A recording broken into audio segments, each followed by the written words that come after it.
Hey up folks, Darkstorm 2 bad here. I was just doing a bit of early morning Twitter scrolling and came across a whole bunch of people getting pissy at someone who got a dickhead banned for being a dickhead. Wait, I just swore thrice in the first minute of this video. Now there'll be no monetization. Oh no! Anyway, Andrew Tate's been banned from Facebook and Instagram. Who's Andrew Tate? Well, I have no idea. I don't recall even hearing his name before all this kicked off. He's a former kickboxer apparently, and he rose to fame in 2016 on Big Brother. So it's no wonder I don't know who he is. But yeah, he got kicked out of the Big Brother house over a video where he apparently attacked a woman. You're not off to a good start, Tate. Damn, he's been banned from Twitter and all. Saying some shite about how women should bear responsibility for being sexually assaulted. From what rodeo did he shovel up that bullshit? He had 4.7 million Instagram followers at the time he got removed. 4.7 million. That's like if you took the amount of followers I have and multiplied it by 4.7 million. That's 4.7 million people watching his content, and while not everyone will agree with his views, not everyone will disagree either. And there's always the risk of young impressionable minds being moulded into thinking his way. Needless to say, this violates the terms of service for Twitter, Facebook and Instagram, so it should come as no surprise that he's been ejected. The person who managed to get old Tate taken down is good old Daz Games, and he describes himself as a fat YouTube gamer. And you can just smell the comments section already, can't you? Yep, we got some fat shaming right at the top there. Still, who gives a shit? Fat shamers are emotionally impotent anyway. If the worst thing you can think of about somebody is that they're fat, then said person really can't be that bad. You know what is bad though? The Tate Defense League. Not sure if that's the group's actual name, or if they are indeed an organised group, but oh well. It's just hordes of people moaning about the situation, saying, "No, you just did this for clout. Where's your Bugatti? You wouldn't beat Andrew Tate in the ring." And my personal favourite, "It's a woke joke how you got him banned for having an opinion." Let's take Daz Games out of the equation for a sec, and let's pretend it's another fat YouTube gamer. Like, me. I mean, I do YouTube vids occasionally, but I can't keep a schedule to save me life. Anyway. You're fat. I don't like you. And why should I care? You just did this for clout.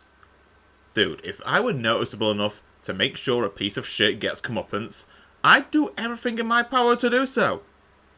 Heck, if I were noticeable enough for my opinions to count, maybe we wouldn't still be stuck with the Tories. Where's your Bugatti? It's parked right next to yours. All these twits equating money and expensive shit to success and berating those for not achieving their idea of success probably don't tick their own boxes. Looking at me, I don't have a Bugatti. Hell, I don't have any kind of car. I don't particularly need one. Like, oh dear, I can't get a car that can go 304 miles an hour in a country where the national speed limit is 70? I can just play Gran Turismo and drive as fast as I like there. And when I inevitably crash into some knobhead who won't get out me bloody way, nobody actually comes to harm. You wouldn't beat Andrew Tate in the ring. He wouldn't beat me at Worms WMD. What's your point? Honestly, this isn't even an argument. If some dickhead who thinks abuse is okay is strong enough to beat up someone who doesn't think abuse is okay, then I really need you to listen to me on this one. That doesn't make abuse okay. Sure, maybe in some situations that would be how laws get decided, but legality doesn't necessarily equate to morality anyway. Making abortions illegal doesn't make having an abortion wrong. It's a woke joke how you got him banned for having an opinion. Here we are. The crux of the issue. This very much needs to be said. Everyone who believes that this dickhead was taken down just for having an opinion is missing the point. It's not the opinion. It's the masses over whom the opinion may have influence. A huge example that comes to mind is back when the COVID lockdown was first picking up. We're all staying in our homes, keeping away from people, shielding from work if we can, singing happy birthday while we wash our hands. Then what does that twat Dominic Cummings do? He texts his family and buggers off up to Barnard Castle. That's going from London to County Durham. All while they were experiencing corona symptoms. Now, we did get a lot of people call him out for being such an idiot and breaking the rules set by his own political party. But there were also others who were all, well, if Dominic Cummings can do it, why can't I? That can be all it takes, folks.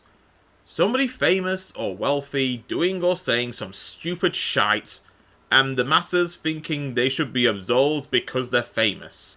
Dominic Cummings made a non-essential trip during lockdown, so I can do it too. Kanye West can interrupt people receiving awards to say somebody else deserved it more, so it should be okay for me.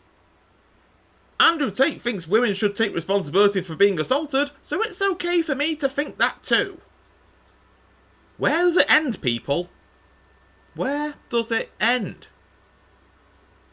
Comments are going on and on about having an opinion and free speech, but a lot of them don't seem to know what it really means. Freedom of speech isn't freedom to violate terms of service to which you agreed. If you break the rules and get banned for it, then that's something for which you should accept responsibility. What the fuck did he even mean by that comment anyway? Like, what was going through his head? You know, this is why I think Dwayne Johnson would be an excellent attorney for sexual assault claims. Mr. Tate, can you tell the people's jury what the accuser was wearing at the time of the incident? Well, it was a saucy little black... It doesn't matter what the accuser was wearing! Seriously. So what if he had a big following on social media? So what if he were on Big Sodding Brother? So what if he was rich, had a needlessly fast car, and could beat people up in the ring? None of that matters. And none of that absolves you when you do wrong.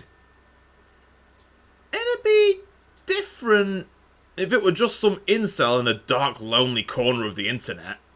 Maybe keep an eye on him in case he shows signs of wanting to hurt anyone, but for the most part, you can just dismiss him and say, well, that's just like your opinion, man. But when we're talking about people who are famous, who have people looking up to them, and who can be swayed by their opinions, that's when it can spiral into a huge problem. I have been Darkstone Too Bad, and as always on this channel, if you're a brony, bro hoof, if you're not, bro fist, and until next time, remember, with great power comes great responsibility.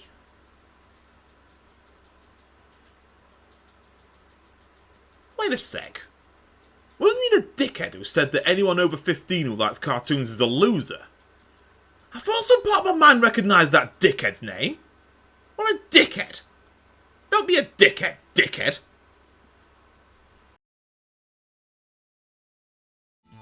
Hey up, folks. Reckon the stuff I put out's alright? Consider checking out my other links. Apparently, the more views and tips I get, the more cake Lisa gets, so be sure to like, comment, subscribe, and all the rest of it. It's all good, Vanos. In a bit.